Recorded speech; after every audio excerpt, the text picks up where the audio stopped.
I never imagined that love could begin in a prison of stone, nor that my own hands, rough from years of scrubbing floors and carrying water, would be the ones to set free the most powerful man in all of Ashworth. But fate, I have learned, cares nothing for rank or reason, and the heart knows no boundaries that society has not already tried to build. There are moments in life that divide everything into before and after. Moments so profound that they reshape the very landscape of your soul. The night I climbed that tower was such a moment for me.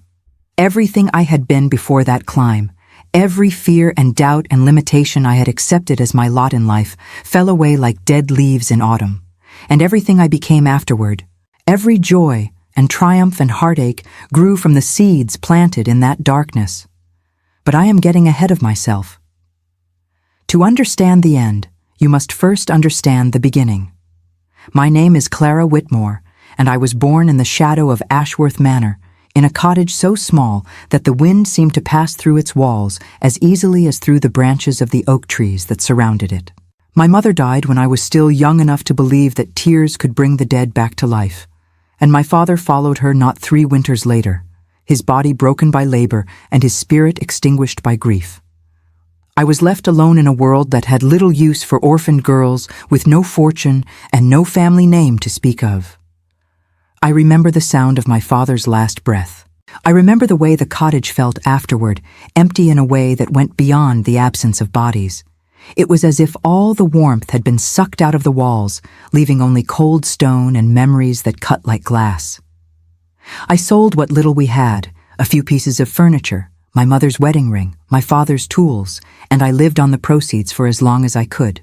But money runs out, especially when you are too young to earn more, and soon I found myself with nothing but the dress on my back and a hunger that gnawed at my belly like a living thing.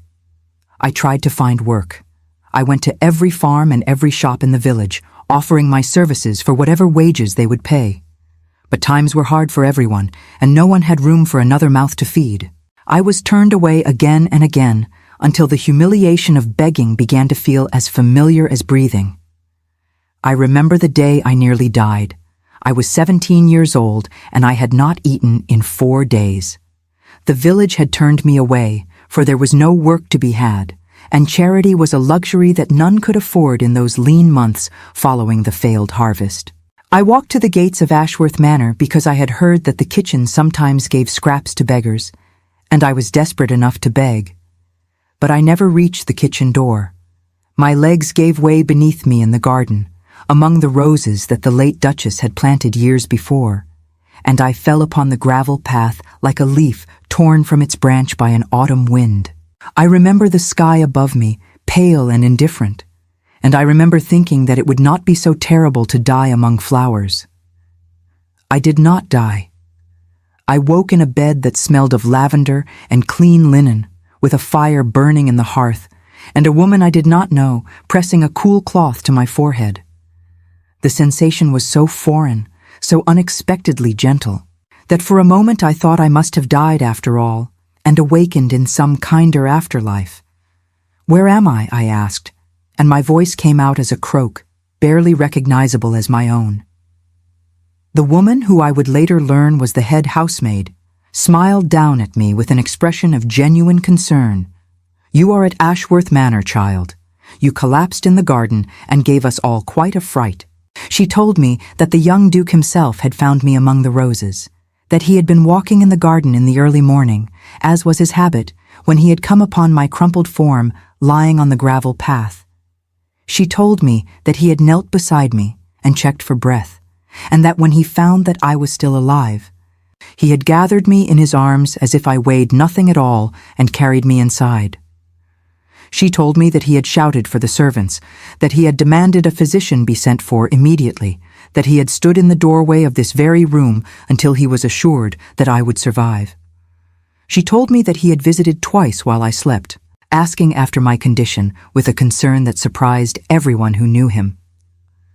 The Duke was not known for his warmth, she explained. He was respected, certainly. He was admired for his intelligence and his fairness, but he kept his distance from everyone, even those who had served his family for decades. For him to take such an interest in a stranger, A ragged beggar girl found half dead in his garden was unprecedented. I lay there in that soft bed, surrounded by more comfort than I had ever known, and I tried to understand what had happened to me. I had gone to the manor, expecting nothing more than scraps from the kitchen. Instead, I had been given a second chance at life. The contrast was so stark, so overwhelming, that I could not fully absorb it. I did not meet him until 3 days later, when I was strong enough to stand and walk and remember my manners. The physician had come and gone, pronouncing me malnourished but otherwise sound. The servants had brought me food and clean clothes, had helped me bathe and brush my tangled hair. I was still thin and pale, still weak from my ordeal, but I was alive. I was alive, and I owed that life to a man I had never met. He came to the servants' quarters where I had been given a small room, and he stood in the doorway with his hands clasped behind his back and his eyes fixed upon my face with an intensity that made me want to look away. He was younger than I had expected, perhaps 25 years of age, with dark hair that curled slightly at his temples and eyes the color of storm clouds gathering over the moors. He was tall and lean, with the bearing of a man who had been taught from birth that the world was his to command. But there was something else in his face, something I could not name then, but would come to know well in the years that followed. It was loneliness, I think now. A loneliness so deep and so carefully hidden that it had become invisible to everyone but me. He did not speak immediately. He simply stood there, studying me with those storm cloud eyes, as if trying to solve a puzzle that I had unknowingly presented. I felt myself flush under his gaze, suddenly aware of how I must look to him. A scrawny girl in borrowed clothes, her hair still limp despite the careful brushing, her face still hollow from weeks of hunger. I wanted to apologize for my appearance, for my intrusion, for the trouble I had caused. But something in his expression stopped me. He asked my name, and I told him. "Clara Whitmore," I said, and my voice trembled only slightly. He asked where I came from, and I told him that too, describing the cottage near the village, the death of my parents, the slow descent into destitution that had brought me to his garden. He listened without interrupting, his face betraying nothing of what he thought or felt. He asked if I had anyone in the world who might care what became of me, and when I shook my head, he nodded as if my answer had confirmed something he already suspected. There was a long silence then, during which I tried to read his expression and failed. His face was a mask, carefully neutral, revealing nothing. I wondered if he was trying to decide what to do with me. I wondered if I would be sent back to the village, back to the slow death by starvation that had nearly claimed me already. The thought filled me with a despair so profound that I had to grip the edge of the bed to keep from swaying. But when he spoke, his words were not what I expected. "You will stay here," he said. It was not a question, nor was it precisely a command. It was something in between, an offer wrapped in the authority of his station. "You will work in the household, and you will be given wages and a place to sleep and food enough to eat. Is this acceptable to you?" I stared at him, not quite believing what I had heard. I searched his face for some sign of mockery or cruelty, some indication that this was a joke at my expense. But I found only that same neutral expression, tempered now by something that might have been kindness, or might have been simple practicality. I said yes, because there was nothing else I could say, and because I was grateful, and because something in his voice told me that he needed my acceptance as much as I needed his generosity. I do not know how I knew this. Perhaps it was the slight tension in his shoulders, or the way his hands tightened almost imperceptibly behind his back. Perhaps it was something in his eyes, a flicker of vulnerability that appeared and vanished so quickly I might have imagined it. Whatever it was, it made me understand that this was not merely an act of charity. It was something more, something I could not yet define. That was how I came to live at Ashworth Manor, and that was how I first met Lord Sebastian Blackwood, the 7th Duke of Ashworth, the man who saved my life without knowing that one day I would save his in return. 5 years passed, and in that time I learned every corner of the great house, every creaking floorboard and drafty corridor, every secret staircase and forgotten room. I learned the rhythms of the household, the hierarchies among the servants, the gossip that traveled from the scullery to the drawing room and back again. I rose from the lowest position to become one of the senior housemaids, trusted with the care of the finest rooms and the most delicate tasks. I learned how to polish silver until it gleamed like moonlight. I learned how to fold linens with military precision. I learned how to move through the grand halls without being seen or heard, how to anticipate the needs of the family before they were spoken, how to be useful without being intrusive. The head housemaid, Mrs. Cartwright, took me under her wing and taught me everything she knew, impressed by my willingness to work and my quick intelligence. But more than the practical skills, I learned about the world I now inhabited. I learned the names of the flowers in the garden and the titles of the books in the library.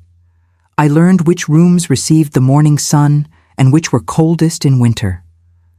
I learned the history of the Blackwood family, stretching back centuries, a tapestry of triumphs and tragedies woven through the very stones of the manor. And I learned about the Duke. I also learned about the Duke. I learned that he was brilliant and proud and desperately alone. I learned that his father had been a cruel man who believed that affection was a weakness and that a duke must never show his heart to anyone. The old servants whispered about the late duke's rages, about the beatings he had administered to his sons, about the cold silences that could last for weeks. They spoke of how young Sebastian had borne it all without complaint, had learned to hide his pain behind a mask of perfect courtesy, had retreated so far into himself that no one could reach him. I learned that his mother had died giving birth to his younger brother, Lord Marcus, and that the late Duke had blamed Sebastian for her death, though the boy had been only 6 years old and innocent of any wrongdoing. This made no sense to me at first, until one of the older servants explained that Sebastian had been the one to summon his mother to see a bird's nest he had found in the garden. She had come at his request, had climbed a ladder to see the nest more clearly, and had fallen. The fall had not killed her, but it had brought on the premature labor that took her life. The late Duke had never forgiven Sebastian for this accident, had never allowed him to forget that his mother's death was his fault. I learned that Lord Marcus was nothing like his brother. Where Sebastian was reserved and thoughtful, Marcus was charming and careless. Where Sebastian labored over the estate accounts and worried about the welfare of his tenants, Marcus spent his allowance on gambling and fine clothes, and women whose names he could not remember by morning. Where Sebastian inspired respect, Marcus inspired only a kind of wary fondness, the way one might feel toward a beautiful but unreliable horse. Marcus had been raised differently than Sebastian. The late Duke had doted on his younger son, seeing in him the wife he had lost and forgiving him every fault. Marcus had grown up believing that rules did not apply to him, that consequences were for other people, that his charm would always save him. And for a long time, it had. But charm has a way of wearing thin, especially when it is not backed by substance. I learned all of this, and I kept what I learned locked away in my heart, for it was not my place to speak of such things. I was a servant, and the Duke was my master, and the distance between us was measured not in feet or in rooms, but in centuries of custom and expectation. But I could not stop myself from watching him. I watched him when he walked through the halls, lost in thought, his brow furrowed with concerns I could only imagine. I watched him when he stood at the windows of the library, staring out at the rain, his reflection ghostly in the glass. I watched him when he received guests, his face a mask of courtesy that concealed whatever he truly felt. I watched him when he thought no one was looking, and in those unguarded moments, I saw the weight he carried, the burden of responsibility and loneliness that pressed down upon him like a physical force.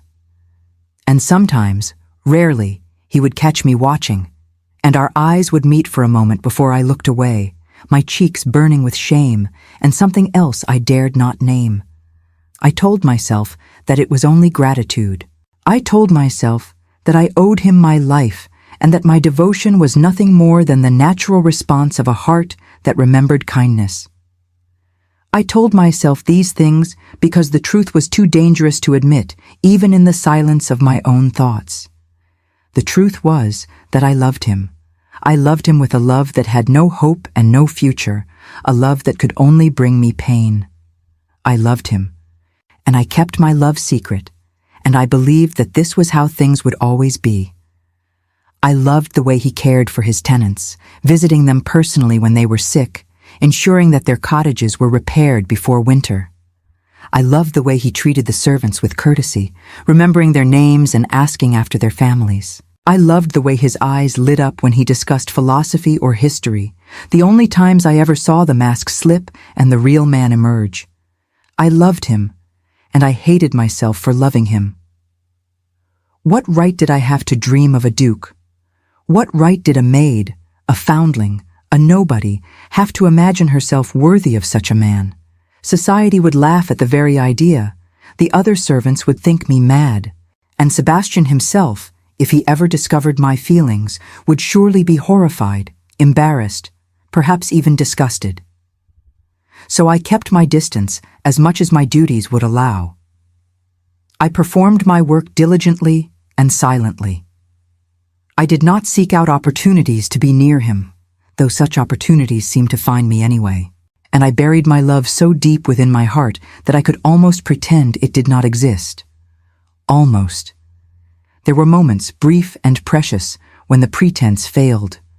Moments when our eyes met across a crowded room and something passed between us, something electric and indefinable. Moments when I brought tea to the library and found him there alone, and he would look up from his book and thank me with a warmth that seemed reserved only for me. Moments when I walked past his study and heard him playing the piano, melodies so haunting and beautiful that they brought tears to my eyes. I treasured these moments and feared them in equal measure. They were proof that something existed between us, some connection that defied explanation. But they were also reminders of everything I could never have, everything I could never be. I was wrong about how things would always be. Life has a way of upending our certainties, of forcing us to confront truths we have spent years avoiding. And the truth that came to Ashworth Manor that autumn would change everything. I was wrong. The trouble began with Lord Marcus, as trouble so often did. He had always resented his brother, though he hid it well beneath his easy smile and his generous words. Sebastian had inherited everything, the title, the estate, the fortune, the respect of society. Marcus had inherited only the scraps, a modest allowance, and a lifetime of living in his brother's shadow. I had seen glimpses of this resentment over the years, small moments when the mask slipped, a flash of anger in his eyes when Sebastian was praised, a cutting remark disguised as a jest, a tendency to undermine his brother in subtle ways, spreading gossip or questioning his decisions. But these were minor irritations, nothing that seemed truly dangerous. I did not realize then how deep the poison ran. I did not understand that resentment, left to fester over decades, can transform into something far darker. I did not see that Marcus's charm was merely a prettier form of cruelty, that his smile concealed a heart capable of betrayal. For years, this resentment had simmered quietly, expressed only in small cruelties and petty jealousies. But something changed in the autumn of that 5th year. Marcus fell into debt, deeper than ever before, to men who did not accept excuses or promises. These were not the genteel creditors of the gambling halls, willing to wait for payment and maintain appearances. These were hard men, dangerous men, men who collected what they were owed by any means necessary. He came to Sebastian and begged for help, and Sebastian, who had helped him so many times before, finally refused. I heard their argument, or part of it, from my position in the hallway outside the study. I was not eavesdropping intentionally. I had come to bring fresh candles, and I froze when I heard the raised voices, uncertain whether to enter or retreat. "I cannot do this again," Sebastian said, his voice weary and firm. Every time I pay your debts, you make new ones. Every time I save you from ruin, you find new ways to ruin yourself. I am not your father, Marcus. I cannot spend my life cleaning up after you." The words hung in the air, heavy with exhaustion and disappointment. I could picture Sebastian as he spoke them, standing behind his desk perhaps, his hands pressed flat against the polished wood, his eyes dark with the pain of watching his brother destroy himself. Marcus laughed, but there was no humor in it. It was a bitter, ugly sound. "No, you are not our father. Our father would have let me rot. Our father would have watched me hang and felt nothing but satisfaction." "That is not true," Sebastian replied, and now I heard something else in his voice. Grief, mingled with the weariness. "Despite everything, you were the one he loved. You were always the one he preferred. And yet here we are," Marcus said. "You with everything, me with nothing. Tell me, brother, how does that feel? To have taken everything that should have been shared?" I heard footsteps, and then Sebastian's voice, closer now, as if he had moved toward his brother. "That is not true, and you know it. I have always tried to protect you. I have always done what I could. When father was alive, I shielded you from his rages. When he died, I gave you an allowance larger than he ever would have permitted. I have covered your debts 100 times. I have smoothed over your scandals. What more would you have me do?" "What you could," Marcus repeated, and the contempt in his voice made me shiver.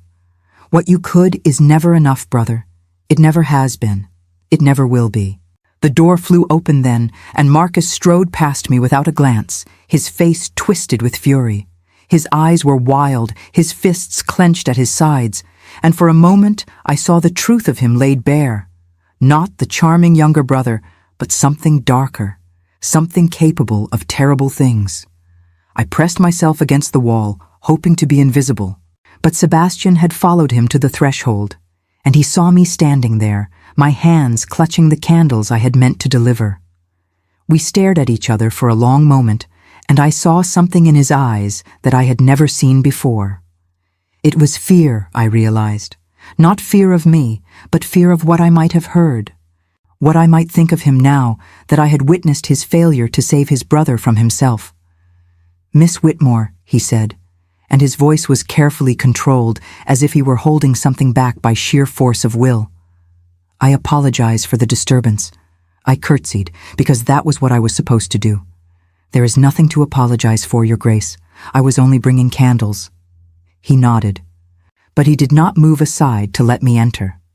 Instead, he stood there in the doorway, blocking my path, and I had the strangest sense that he wanted to say something more, something that had nothing to do with candles or disturbances or the argument I had overheard. But he did not say it. He stepped back and gestured for me to enter, and I replaced the candles in their holders with hands that trembled only slightly, and I left the study without another word. That night, I lay awake in my narrow bed and listened to the wind howling outside my window and thought about the look in his eyes. I thought about his loneliness and his weariness and the weight of responsibility that pressed down upon his shoulders. I thought about Marcus and his debts and his resentment, and I thought, with a sense of dread that I could not explain, that something terrible was coming. I was right. The conspiracy was discovered 3 weeks later, but by then, it was too late to stop it. Marcus had been plotting with men who had no loyalty to anyone but themselves, men who saw an opportunity to seize power and wealth without earning it. He had promised them favors and positions and shares of the estate. In return, they had promised to help him remove his brother from the picture. I learned later, much later, how carefully Marcus had laid his plans. He had spent months cultivating relationships with unscrupulous men, a corrupt magistrate here, a greedy solicitor there, a handful of witnesses willing to say anything for the right price. He had forged documents that implicated Sebastian in treasonous correspondence with foreign powers. He had fabricated meetings that never took place, conspiracies that existed only in his imagination. The plan was simple and brutal. Sebastian would be accused of treason, of conspiring against the crown. False evidence would be presented, False witnesses would testify, and before anyone could prove his innocence, he would be locked away where no one could reach him. Marcus would step forward as the grieving brother, forced to take on the duties of the dukedom, while Sebastian awaited trial. And the trial, of course, would never come. Sebastian would simply disappear, forgotten in a prison cell, and Marcus would inherit everything. It was a monstrous scheme, cold-blooded and calculating, and it required Marcus to betray the only person who had ever truly loved him. But Marcus, I came to understand, was incapable of seeing it that way. In his mind, he was merely claiming what should have been his all along. In his mind, Sebastian was the thief, and he was simply taking back what had been stolen. I did not know any of this at the time. I only knew that men came to the manor one evening, men in dark coats with cold eyes, and they took Sebastian away. It happened so quickly. One moment, the household was preparing for dinner, the usual quiet bustle of servants moving through the halls. The next moment, there was shouting. The sound of boots on marble, the crash of doors being thrown open. I was in the upstairs corridor when I heard it, and I ran to the landing just in time to see Sebastian being led away in chains. He did not struggle. He did not cry out. He walked with his head held high and his face expressionless, as if this were merely an inconvenience, a minor disruption to his schedule. But I saw his eyes as he passed beneath me, and what I saw there broke my heart. There was no anger in those eyes, no outrage. There was only a terrible, resigned sadness, as if he had always known that this moment would come. I only knew that Marcus stood in the great hall with his face arranged in an expression of shock and sorrow, proclaiming that he could not believe his brother capable of such treachery, that he would do everything in his power to clear Sebastian's name. He played his part well. I will give him that. His voice trembled with emotion. His eyes glistened with tears that might even have been real. He spoke of his love for his brother, of his disbelief that such a thing could happen, of his determination to see justice done. And the servants who gathered to watch, who did not know him as I did, believed every word. But I was not fooled. I saw the satisfaction beneath the sorrow, the triumph hiding behind the tears. I saw the way his hands did not tremble, the way his voice remained steady even as he professed his grief. I saw the truth, and the truth filled me with a fury so intense that I had to bite my lip to keep from screaming. The servants whispered among themselves, and I listened. I listened to stories of hidden documents and secret meetings, of witnesses who swore they had seen Sebastian passing messages to foreign agents. I listened to speculation about what would happen next, whether the Duke would be tried and executed or simply left to rot in some forgotten cell. I listened, and I did not believe a word of it. I had watched Sebastian Blackwood for 5 years. I had seen the way he cared for his tenants, the way he labored over matters of justice and fairness, the way he treated even the lowest servant with courtesy and respect. I knew, with a certainty that went beyond logic or evidence, that he was innocent. I had seen him stay up late into the night reviewing estate accounts, ensuring that every tenant received fair treatment. I had seen him personally visit the sick, bringing medicine and food from his own kitchens. I had seen him argue with his solicitors over harsh terms in contracts, always taking the side of those who could not advocate for themselves. This was not a man capable of treason. This was not a man who would betray his country for any price. But my certainty meant nothing.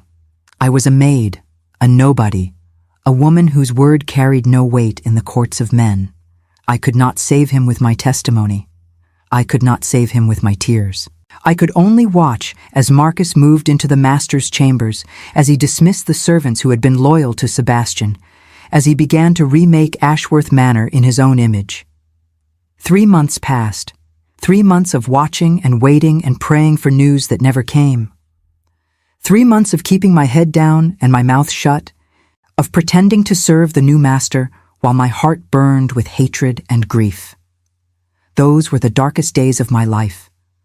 I moved through them like a ghost, performing my duties by rote, speaking only when spoken to. The other servants noticed my withdrawal, I think, but they attributed it to the general malaise that had settled over the household.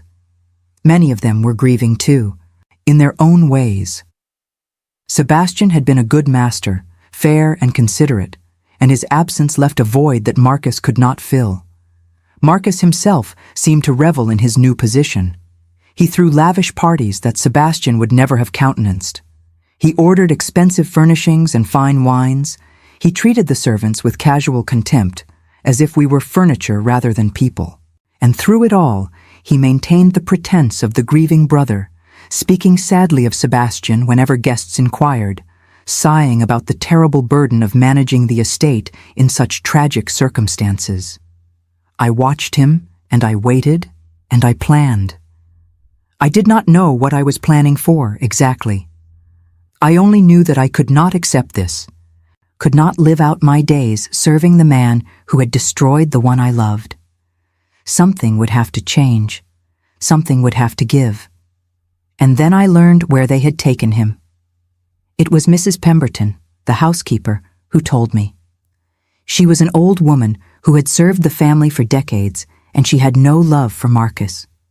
She had known Sebastian since he was an infant, had watched him grow from a solemn child into a dignified man, and she refused to believe the charges against him. She came to my room one night late, when the house was dark and silent, and the only sounds were the settling of old timbers and the distant cry of owls. I was lying awake as I did most nights, staring at the ceiling and trying not to think about Sebastian in some cold cell somewhere. When I heard the soft knock at my door, I assumed it was one of the other maids, perhaps needing help with some late-night task. But when I opened the door, I found Mrs. Pemberton standing there, her face pale and drawn in the flickering candlelight. "May I come in?" she asked, and there was something in her voice that made my heart begin to race. I stepped aside to let her enter, and she closed the door behind her and pressed a folded paper into my hands. "He is in the tower," she whispered. "The old tower on the north end of the estate. They moved him there a fortnight ago, when the prison became too dangerous. Marcus wanted him closer, where he could watch him die slowly." I stared at her, my heart pounding so hard I could feel it in my throat. The tower? I knew the tower. Everyone knew it. It was a crumbling remnant of the original castle that had stood on this land centuries ago, a single stone column rising from the edge of a cliff, surrounded by nothing but rocks and thorns, and a sheer drop to the sea far below. It had not been used for anything in living memory. It was a place for ghosts and ravens, not for living men. "He is alive?" I asked, and my voice came out strange and choked, barely recognizable as my own, barely. Mrs. Pemberton's eyes were wet with tears, and her hands trembled as she spoke. "They give him bread and water once a day, nothing more. They mean for him to waste away, to die of hunger and despair. And when he is gone, Marcus will announce that he took his own life, unable to bear the shame of his supposed crimes. No one will question it. No one will investigate. And Marcus will have won." The horror of it washed over me in waves. To think of Sebastian, proud and dignified Sebastian, wasting away in that cold tower, forgotten and alone. To think of him dying slowly, day by day, while Marcus celebrated in the halls below. It was unbearable. It was obscene, and it could not be allowed to happen. I looked down at the paper in my hands. It was a rough drawing, showing the tower and its surroundings, with notes scrawled in Mrs. Pemberton's careful handwriting. Guard schedules, patrol routes. The location of a hidden path through the thorns that had not been used in decades. "What is this?" I asked, though I already knew. "It is a chance," she said. "A small one, but a chance nonetheless. The guards are lazy and few. They do not expect anyone to try to reach the tower from the landward side, because everyone knows it cannot be climbed. And there is a way, if one is brave enough and careful enough and desperate enough." I looked at her, This old woman who had risked everything to bring me this information, and I understood what she was asking of me. "Why me?" I said. "Why not go yourself, or send one of the footmen, or anyone else?" She smiled, a sad and knowing smile that seemed to hold all the wisdom of her many years. "Because you love him. I have seen it in your eyes for years, though you have tried to hide it. And because love is the only force strong enough to make a person do impossible things. I could not deny it. I did not try. I simply folded the paper and tucked it into my bodice, close to my heart, and I thanked her, and I began to plan. The next 3 days were the longest of my life. I moved through my duties in a daze, my mind consumed by calculations and preparations. I gathered what I would need: rope, stolen from the stables in small lengths that I braided together in my room after the household slept; a knife, taken from the kitchen and hidden in my stocking; food, saved from my own meager portions and wrapped in cloth; a dark cloak that would help me disappear into the shadows.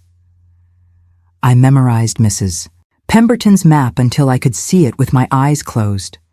I watched the moon and calculated when it would be darkest, when the clouds would cover the stars and give me the cover I needed. I also prepared myself mentally for what I was about to do. I knew that if I was caught, I would be hanged.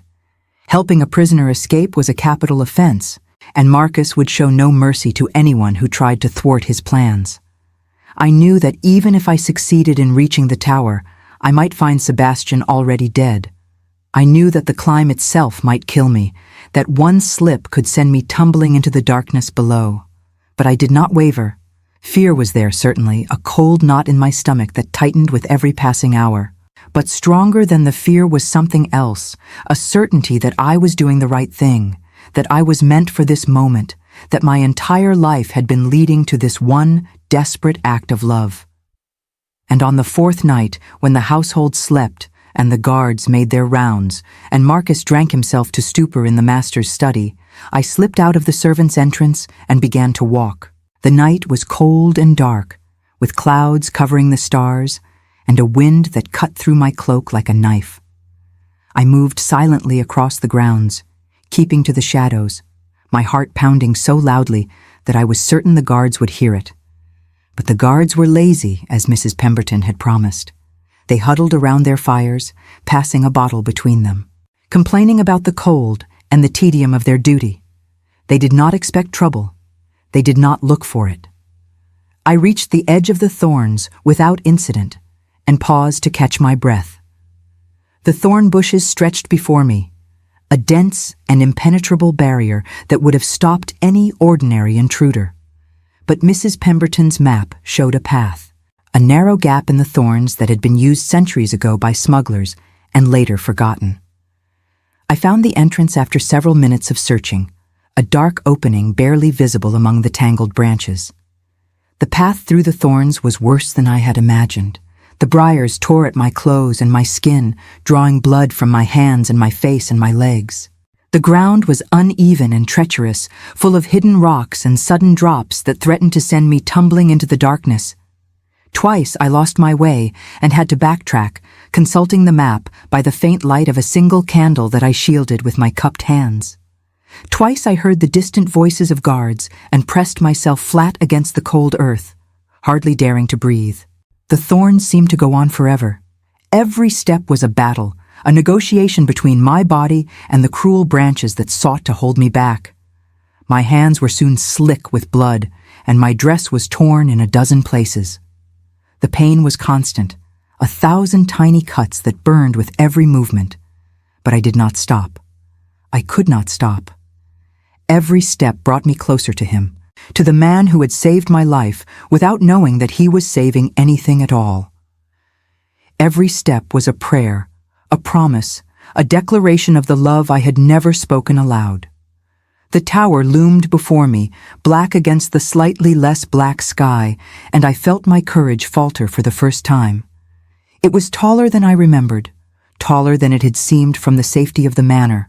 The walls were sheer and smooth, worn by centuries of wind and rain. There were no handholds, no footholds, nothing but cold stone rising toward a narrow window far above. I stood at the base of the tower and looked up, and for a terrible moment, I doubted myself. What was I doing here? What made me think I could climb this impossible wall? I was a maid, not an acrobat. I had never climbed anything more challenging than a ladder. The very idea was madness, and yet here I was, standing in the darkness with blood on my hands and hope in my heart. But there was one thing that the builders of the tower had not anticipated. Along the eastern face, where the stone met the cliff, there was a crack. It was barely wide enough for a child to squeeze through, a jagged line running from the base of the tower to a point perhaps 20 feet above the ground. And from that point, there were stones that jutted out, irregular and weathered, but solid enough to bear the weight of a determined woman. I had studied this crack from a distance, through the old telescope that Sebastian kept in his study. I had measured it with my eyes and calculated whether it could be climbed. I had concluded that it was possible, barely possible, if one was light and strong and not afraid of falling. I was afraid of falling.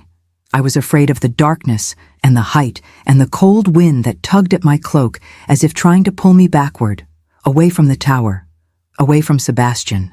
I was afraid of what I would find when I reached the top, whether Sebastian would still be alive, whether he would recognize me, whether all of this would be for nothing.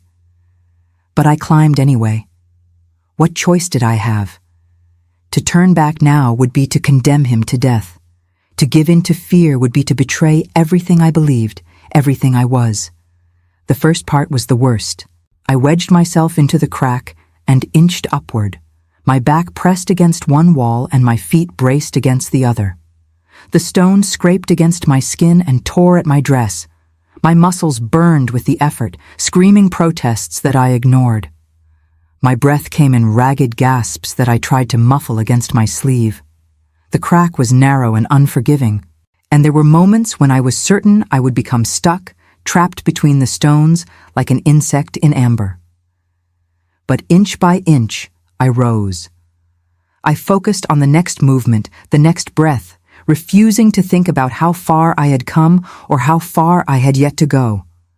I let the pain become a kind of meditation, a rhythm that carried me upward.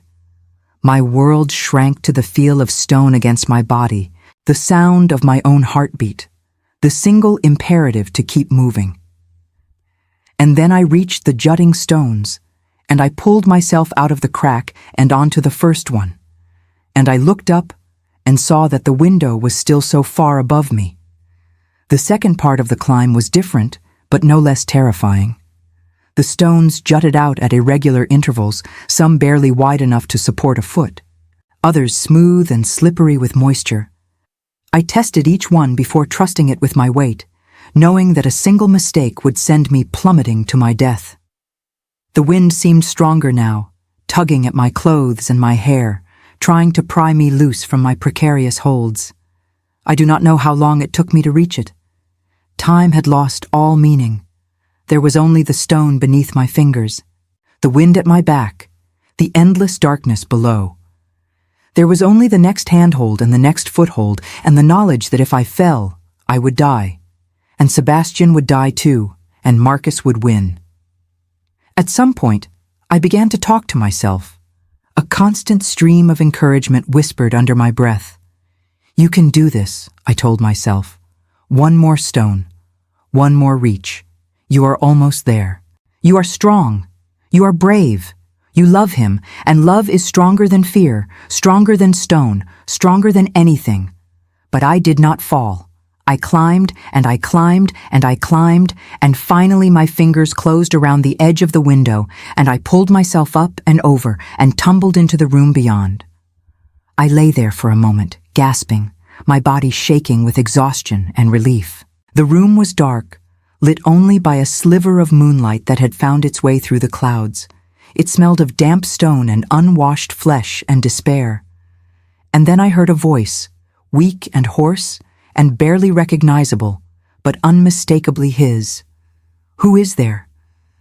I pushed myself up onto my knees and crawled toward the sound. He was in the corner, chained to the wall by a length of iron links that clanked as he moved. I could barely see him in the darkness, but I could make out the outline of his body, thinner than I remembered, hunched against the cold stone. "It is Clara," I said. "Clara Whitmore. Your Grace, I have come to take you away from this place."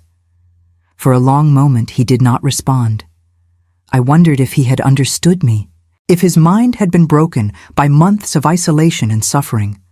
But then he laughed, a terrible, broken sound that cut through me like a knife. "Clara." His voice was wondering, disbelieving. The maid with the watchful eyes. "Have I finally gone mad then? Are you a phantom come to torment me in my last hours?"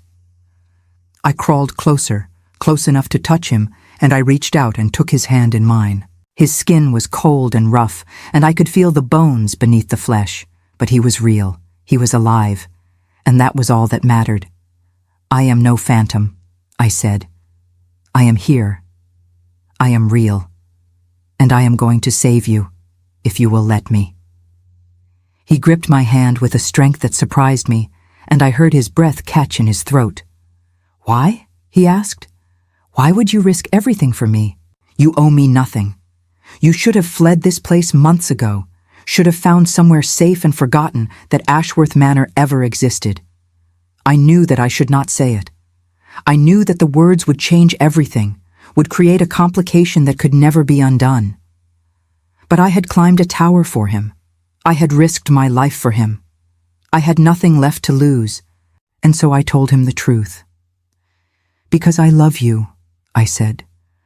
"I have loved you since the day you carried me out of the garden. I have loved you every day since, though I knew I had no right to love you, though I knew you could never love me in return. I love you, and I would rather die trying to save you than live a single day in a world where you are gone." The silence stretched between us, heavy and trembling. I could not see his face, could not read his expression. I waited for him to laugh at me, to dismiss my confession as the foolish fantasy of a low-born woman who had forgotten her place. But he did not laugh. Instead, he raised my hand to his lips and pressed a kiss against my fingers, gentle and reverent, and when he spoke, his voice was thick with emotion. "Clara," he said my name like a prayer, like a promise. "I have thought of you every day in this darkness. I have held onto the memory of your face like a drowning man holds onto a piece of driftwood. I told myself that I had no right to think of you that way, that you deserved someone who could give you the life you merited. But I was lying to myself.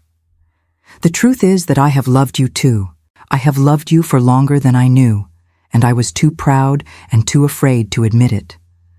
I felt tears streaming down my face, warm against my cold cheeks. We remained there for a moment, our hands clasped together, two people who had found each other in the darkness against all odds. But there was no time for more. The guards would make their rounds soon, and we needed to be gone before they discovered that the Duke was no longer alone in his prison. I pulled out the knife I had brought and set to work on the lock that held his chains. It was old and rusted, and the blade was not designed for such work, but desperation lent me skill. After what felt like an eternity, the lock clicked open and the chains fell away. "Can you walk?" I asked. He tried to stand and nearly fell.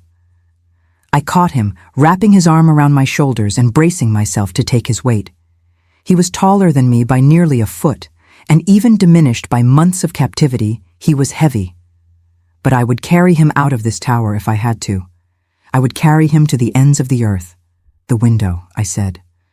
"We have to go back the way I came." He looked at the narrow opening, then down at the sheer drop beyond it, and I saw something flicker across his face. Fear, perhaps, or doubt. But he nodded, and he did not argue. Going down was harder than going up. I went first, showing him where to place his hands and feet, calling instructions up to him in a voice barely louder than a whisper. He was weak and unsteady, but he was determined. And step by step, inch by inch, we descended. We were halfway down when I heard the shout. "The prisoner has escaped. Check the tower! Check everything!" Torches appeared in the darkness, distant but moving closer. I heard the baying of dogs and the pounding of boots on stone. They had discovered his absence. They were coming. "Faster," I hissed. "We have to go faster." We abandoned caution and descended recklessly, scraping our hands and our knees on the rough stone. Sebastian slipped twice, and each time I thought my heart would stop, but each time he caught himself and continued downward. We reached the ground just as the first torchlight rounded the corner of the tower. I pulled Sebastian into the crack in the wall, the same crack I had used to begin my ascent, and we pressed ourselves into the shadows as the guards rushed past. They did not see us. They did not think to look in the crack, so focused were they on the path that led away from the tower. We heard them shouting orders, splitting up to search the grounds, and we waited until their voices faded into the distance before we dared to move. "This way," I whispered, and I led him through the thorns. The path back was worse than the path there. Sebastian could barely walk, and I had to half carry him through the brambles, which tore at us both without mercy. Every step was agony. Every moment I expected to hear the guards behind us, to feel their hands closing around my arms. But we made it. We emerged from the thorns at the edge of the estate, where the land sloped down toward a road that led away from Ashworth and toward freedom. There was a cart waiting there, arranged by Mrs. Pemberton. The driver was a tenant farmer who owed Sebastian his livelihood and who had agreed to help without asking any questions. He saw us emerge from the darkness, two figures stumbling and bleeding, and he jumped down from his seat and helped me lift Sebastian into the back of the cart. "Where to?" he asked. "London," I said. I had friends there, servants who had left Ashworth over the years and who might be willing to shelter us. It was a risk, but it was the only plan I had. The cart jolted into motion, and I sat in the back with Sebastian's head in my lap, stroking his hair as he drifted in and out of consciousness. The stars wheeled overhead, and the miles fell away behind us, and with every passing hour, I dared to hope that we might actually survive. We reached London 3 days later, exhausted and starving but alive. The journey had been harrowing, a constant fear of discovery lurking behind every mile. We traveled by night when we could, hiding in barns and abandoned cottages during the day. Every distant shout made my heart stop. Every passing rider made me fear that Marcus had sent men to hunt us down. But we were not discovered.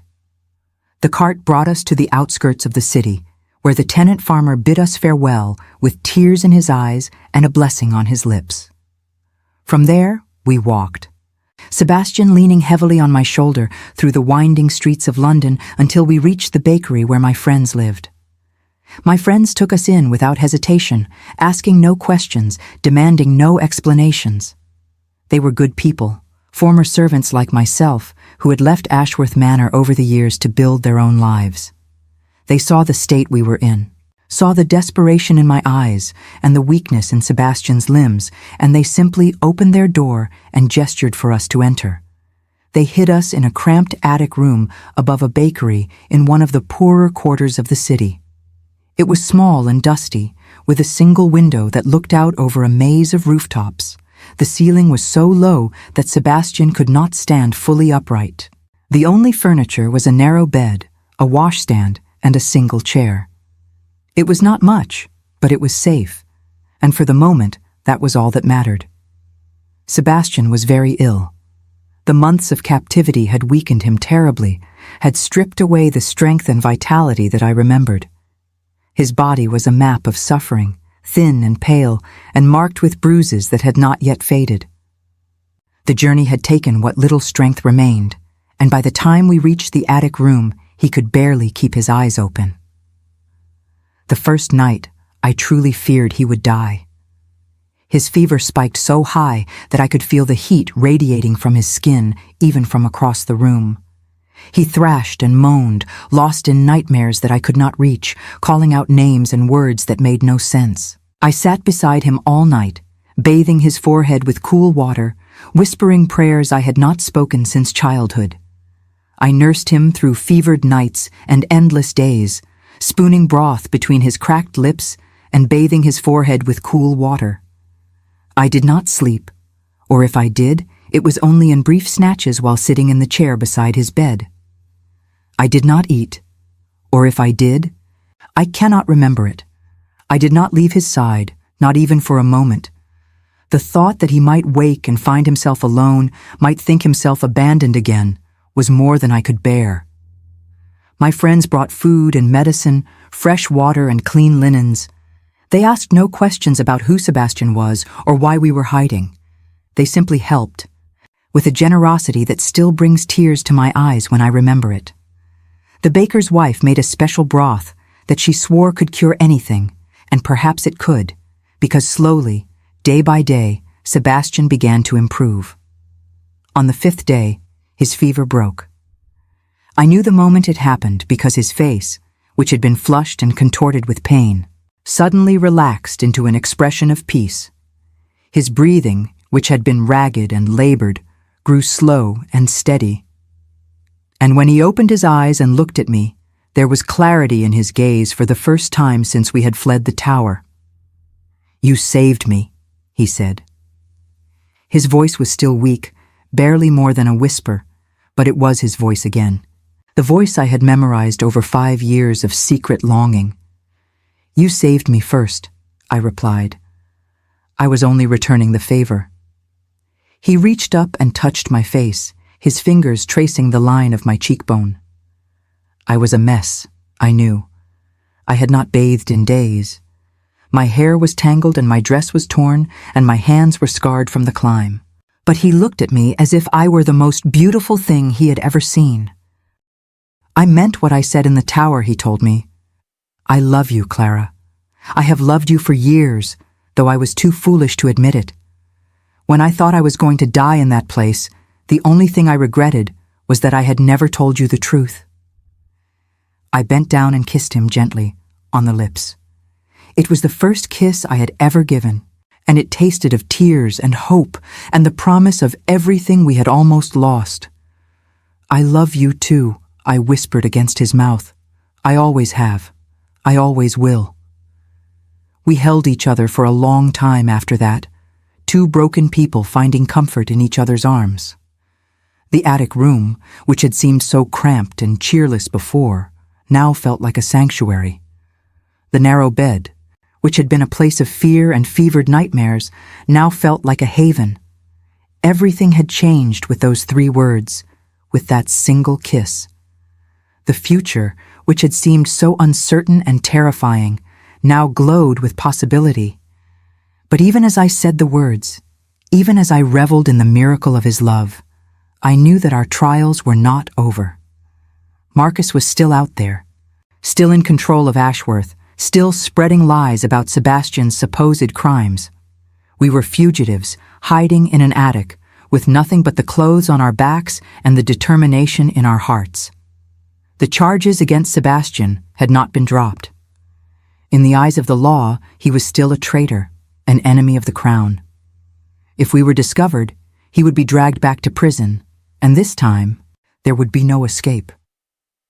And I would be hanged for helping him, my body displayed as a warning to others who might think of defying the authority of the state. We would have to fight. We would have to expose Marcus for what he was, and clear Sebastian's name and reclaim everything that had been stolen from him. It would be dangerous and difficult, and there was no guarantee of success. We had no money, no resources, no powerful friends. All we had was each other and the truth. But we would do it together. That was what mattered. We had found each other against all odds, and we would face whatever came next side by side. I had climbed a tower for him. I had faced death for him. What was one more battle when the prize was our freedom and our future? The weeks that followed were a blur of planning and preparation. Sebastian grew stronger every day, his body slowly recovering from the damage that had been done to it. Color returned to his cheeks. Strength returned to his limbs. The haunted look in his eyes gave way to something fiercer, a determination that matched my own. We spent our evenings in the attic room. By the light of a single candle, poring over everything we knew about Marcus and his conspiracy.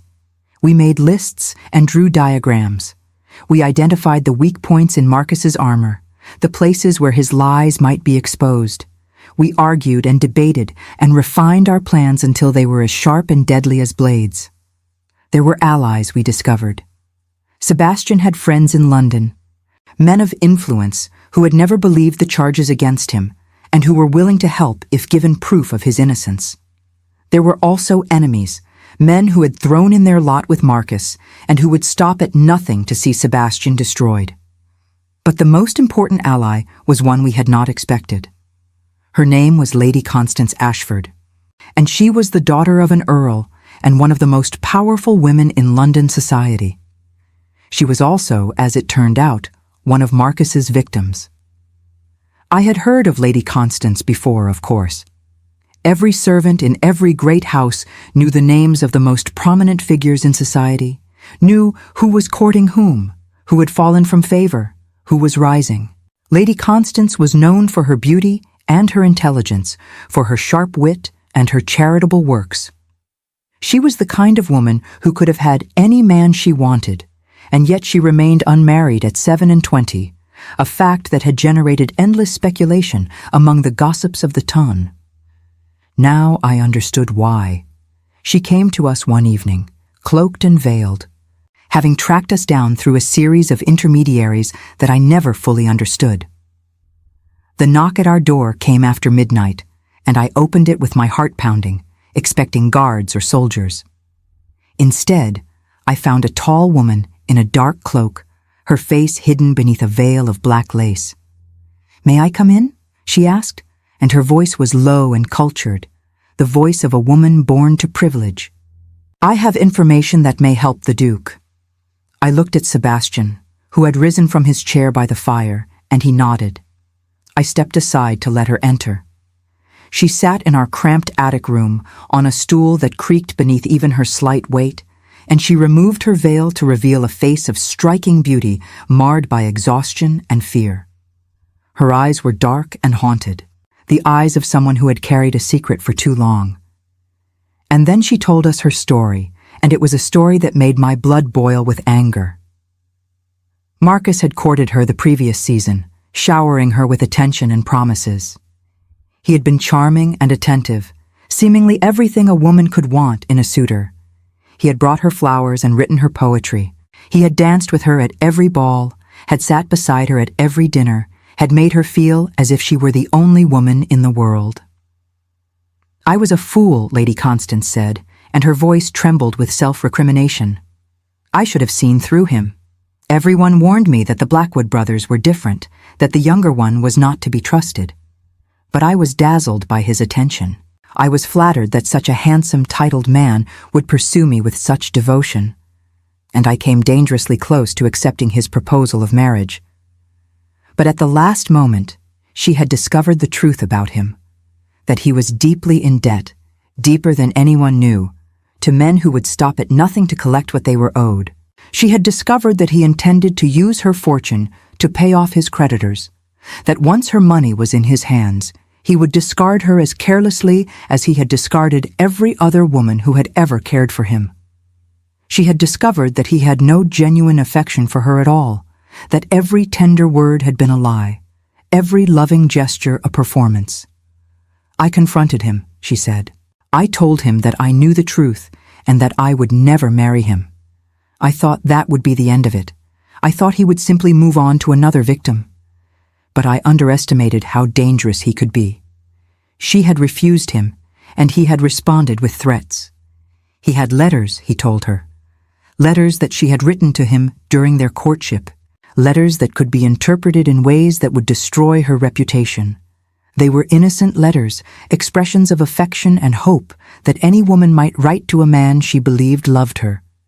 But in Marcus's hands, they could be made to seem like something else entirely.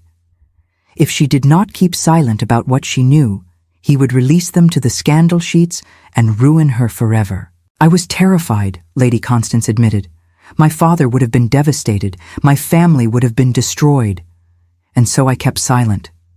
I watched Marcus continue his schemes, watched him destroy other people's lives, and I said nothing. I told myself that there was nothing I could do, that speaking out would only harm myself without helping anyone else. She had kept silent, terrified and ashamed, while Marcus's crimes continued. She had heard about Sebastian's arrest and believed the charges, because what else could she believe? She had no way of knowing that Marcus was capable of framing his own brother. But then she had heard rumors that Sebastian had escaped from his imprisonment, that he was somewhere in London and planning to expose his brother for what he truly was. And she knew that she had to act. "I can testify," she said, and now her voice was stronger, filled with a determination that had replaced the fear. "I can tell the world what Marcus truly is. I have other evidence too, documents I managed to obtain before I broke with him, documents that prove he forged the evidence against the Duke. I was too afraid to use them before. I was a coward. But I am not afraid anymore. I will not let my fear protect him any longer." She reached into her cloak and produced a leather satchel, worn and stained but carefully preserved. Inside were letters and ledgers, receipts and records, a damning collection of evidence that proved Marcus's guilt beyond any reasonable doubt. There were letters in Marcus's own hand discussing the conspiracy, payments to the men who had testified against Sebastian, drafts of the forged documents that had been used to accuse him of treason. "Where did you get these?" Sebastian asked, his voice filled with wonder. "I took them from his study," Lady Constance replied.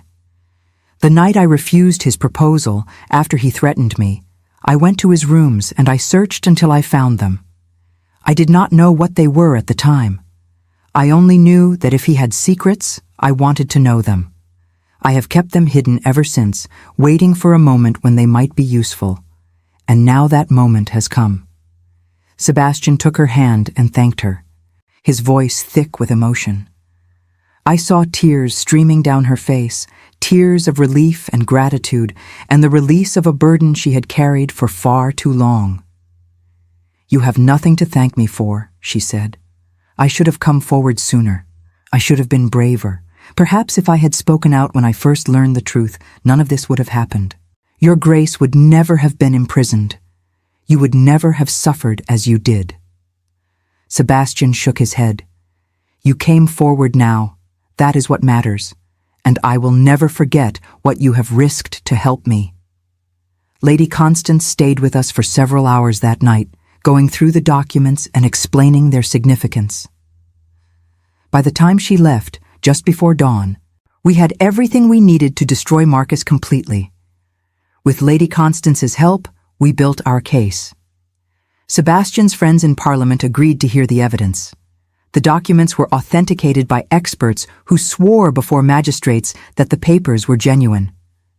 Witnesses came forward, servants and clerks and minor officials who had seen things they should not have seen and who were finally willing to speak now that they knew they would not stand alone. The weeks of preparation were exhausting but exhilarating. For the first time since Sebastian's arrest, I dared to believe that we might actually succeed. Every day brought new evidence, new allies, new reasons for hope. The tide was turning, slowly but surely, and Marcus did not even know it.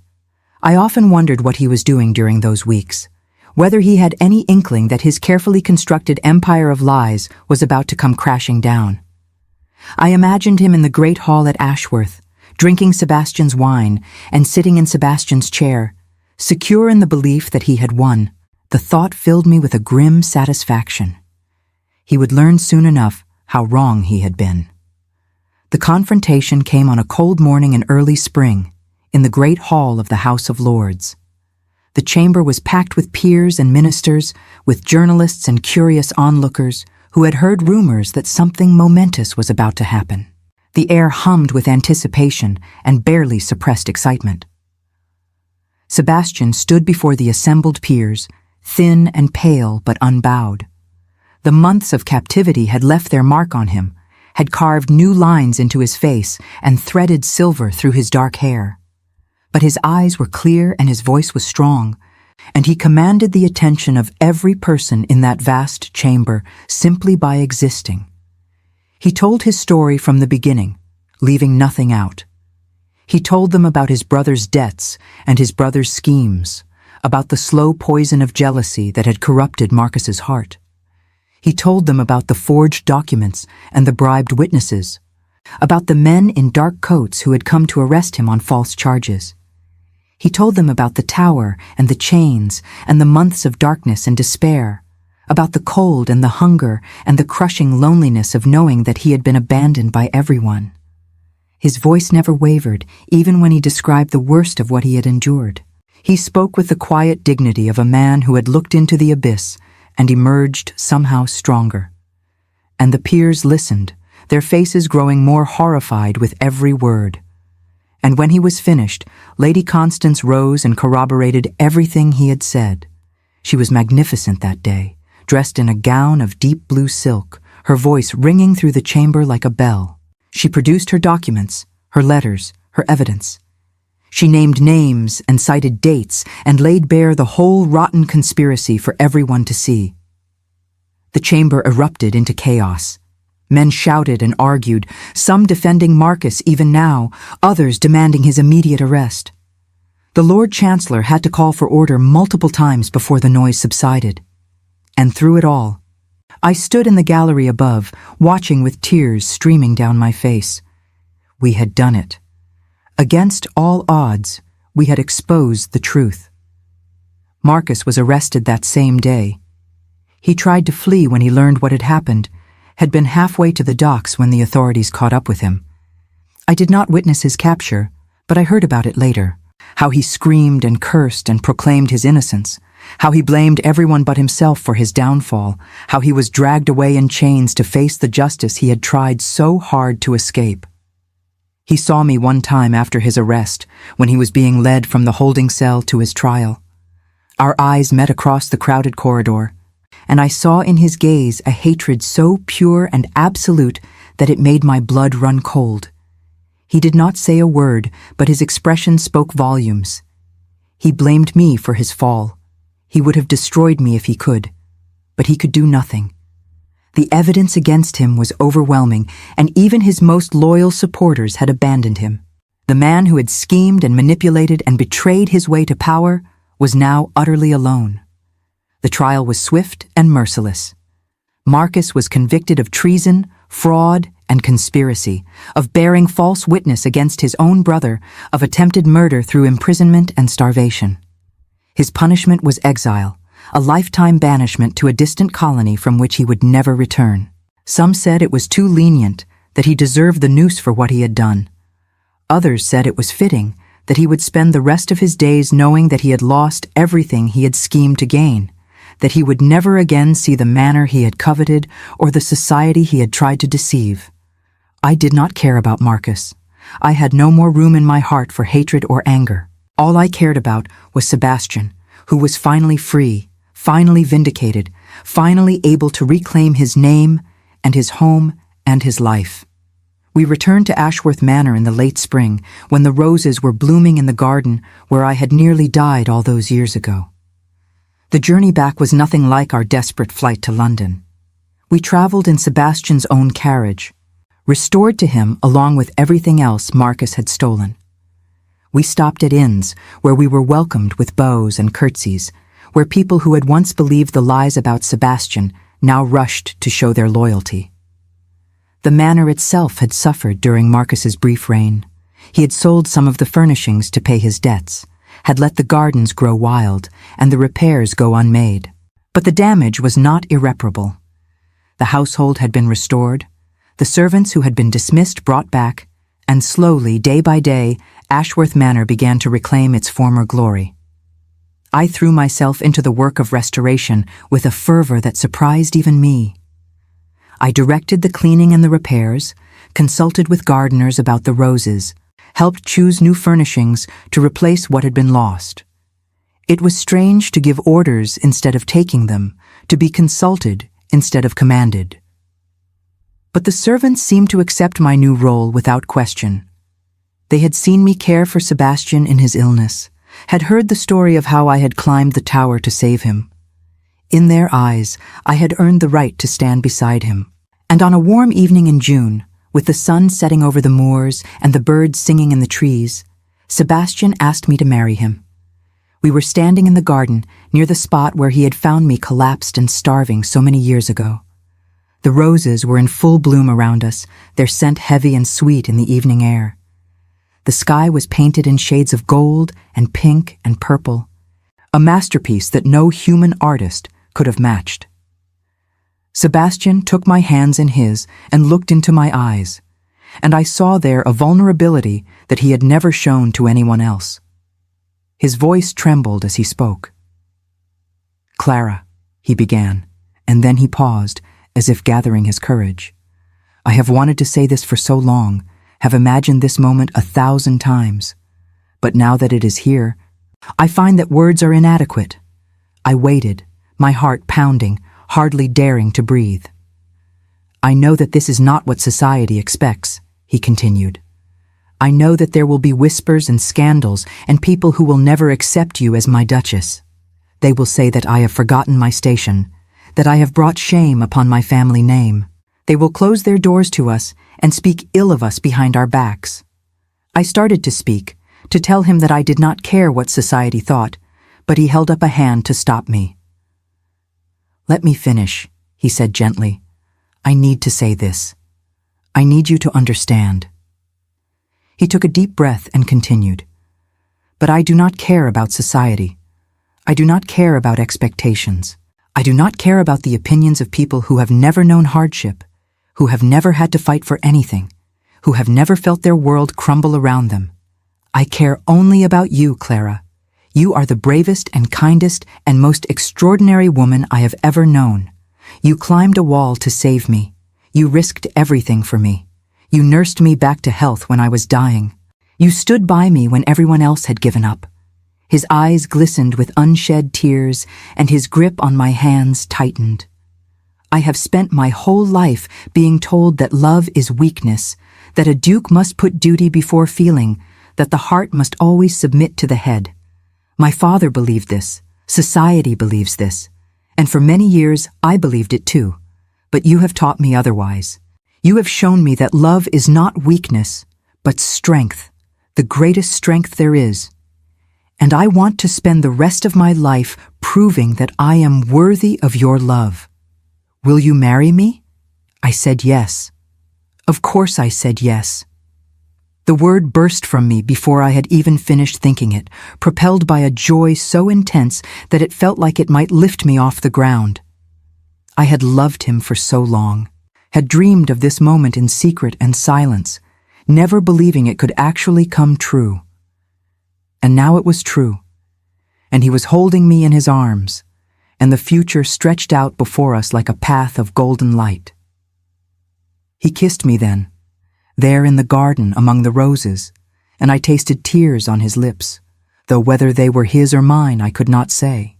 The birds sang above us, and the sun sank slowly toward the horizon, and for a perfect crystalline moment the whole world was reduced to the two of us, bound together by a love that had survived betrayal and imprisonment and despair. We were married in the chapel at Ashworth, in a ceremony attended by everyone who had helped us along the way. Mrs. Pemberton wept with joy throughout the service, dabbing at her eyes with a lace handkerchief that had belonged to Sebastian's mother. Lady Constance stood as my witness, resplendent in a gown of pale green silk, her face alight with the happiness of someone who has finally found peace. The tenant farmer who had driven us to London sat in the back pew, beaming with pride, his weathered hands folded in his lap. I wore a gown of ivory silk, made by the finest dressmaker in London, with pearls sewn into the bodice and lace at the sleeves. It was finer than anything I had ever worn, finer than anything I had ever imagined wearing. But when I looked at myself in the mirror that morning, I did not see a servant girl playing dress-up. I saw a woman who had earned her place, who had fought for her happiness, who deserved every bit of the joy that awaited her. Sebastian wore his finest coat, dark blue velvet with silver buttons, and when he saw me walking toward him down the aisle of the chapel, his face transformed with an emotion so raw and beautiful that it took my breath away. He looked at me as if I were the sun and the moon and every star in the sky, as if the entire universe had been created just so this moment could exist. When the minister pronounced us husband and wife, the cheering could be heard all the way to the village. The servants had gathered outside the chapel, unable to fit inside, but unwilling to miss the occasion. They threw flowers as we emerged, a shower of petals that settled on our hair and our clothes like a blessing from heaven. That night, as we stood on the balcony of the master bedroom and looked out at the stars, Sebastian took my hand and raised it to his lips. "I never believed I could be happy," he said quietly. "I never believed I deserved to be loved. But you have taught me otherwise, Clara. You have given me everything I never knew I wanted, and I will spend every day of my life trying to give you the same." I leaned against him, feeling the warmth of his body and the steady beat of his heart. "You already have," I told him. "You saved me when I had nothing and no one. You gave me a home and a purpose. And now you have given me your heart. What more could I possibly want?" He smiled, that rare and beautiful smile that I had learned to treasure. "Then let us be happy together," he said. "Let us build a life that defies every expectation, every prejudice, every barrier that the world tries to place between us. Let us love each other without reservation and without fear. Let us be simply ourselves." And that is exactly what we did. The years that followed were not always easy. There were challenges and setbacks, moments of doubt, and periods of struggle. Society did whisper, as Sebastian had predicted. There were doors that remained closed to me, parties to which I was not invited, ladies who looked down their noses at the maid who had dared to become a duchess. I remember the first ball we attended after our marriage, held at the London townhouse of one of Sebastian's friends. The whispers began the moment we entered, a susurrus of shocked commentary that followed us through the room like a shadow. I could feel the weight of 100 disapproving eyes, could sense the judgment in every glance. But Sebastian walked beside me with his head held high, and he introduced me to everyone we encountered, with a pride that left no room for doubt. "This is my wife, the Duchess of Ashworth," he would say, and his voice made it clear that anyone who questioned my worthiness would answer to him. Some people accepted me immediately, recognizing that true nobility lies in character rather than birth. Others took longer to come around, requiring time and repeated exposure before they could see past their prejudices. And some never accepted me at all, maintaining their scorn until the day they died. But I did not let their scorn trouble me. I had Sebastian's love, and I had my own sense of who I was, and that was enough. I learned to move through the world of the aristocracy with grace and dignity, never apologizing for my origins, never pretending to be something I was not. I found that honesty was its own kind of armor, that people respected authenticity even when they could not bring themselves to approve of it.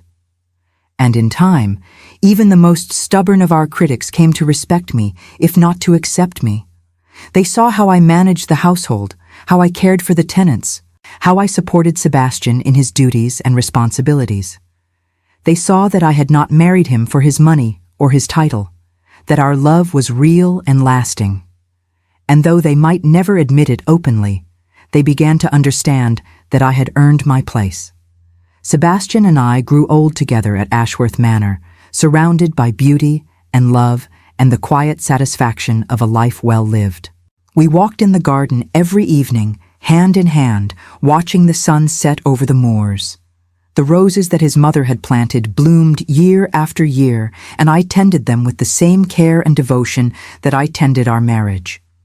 We read together in the library, sharing books and ideas and the simple pleasure of each other's company. Sebastian taught me philosophy and history, opened my eyes to worlds I had never known existed, and I taught him in my own way about resilience and hope, about the strength that comes from knowing you have survived the worst and emerged stronger. We faced our troubles together and celebrated our joys together. And through it all, our love only deepened and grew. It was not a love of grand gestures or dramatic declarations, though we had had our share of those. It was a love of quiet moments and gentle touches, of shared laughter and silent understanding. It was the love of two people who had seen each other at their lowest and their highest, who knew each other's fears and dreams and hopes. I think sometimes about that night in the tower, about the moment when I told Sebastian the truth and he told me the same. I think about how close we came to losing each other, how many things had to go right for us to end up here, together, happy. If Mrs. Pemberton had not been brave enough to bring me the map, if the crack in the tower wall had been a few inches narrower, if Sebastian's strength had failed during the descent, if any of 1,000 variables had been different, our story would have ended in tragedy, but it did not. Against all odds, we found our way to each other, and we built a life that neither of us could have imagined. And I am grateful. Grateful for Mrs. Pemberton's courage and Lady Constance's testimony. Grateful for the crack in the tower wall and the strength in my own hands. Grateful for every twist of fate that led me to that garden so many years ago, starving and desperate and ready to die. But most of all, I am grateful for love. For the love that gave me the courage to climb a wall in the darkness. For the love that brought Sebastian back from the brink of despair. For the love that has sustained us through everything, that continues to sustain us still, that will sustain us until our final breath. I was a maid who fell in love with a duke. He was a prisoner who was saved by a servant.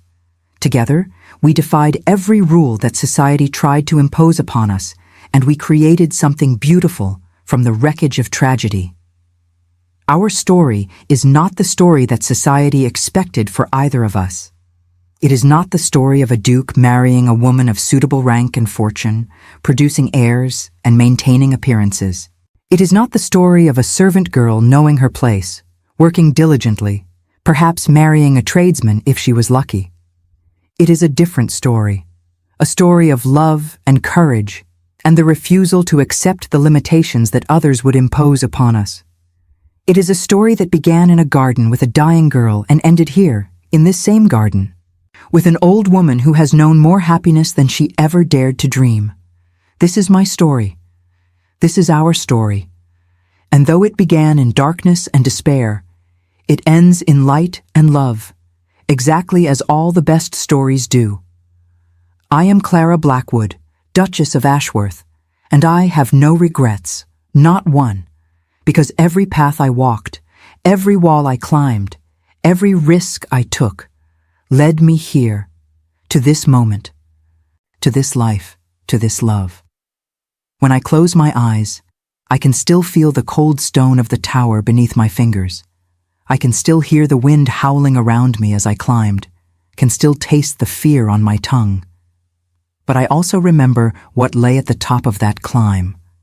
Sebastian, waiting in the darkness, believing himself forgotten. Sebastian, who had given me life when I had nothing, and who needed me to give him life in return. I would do it all again, 1,000 times over for him. For Sebastian, for us, forever.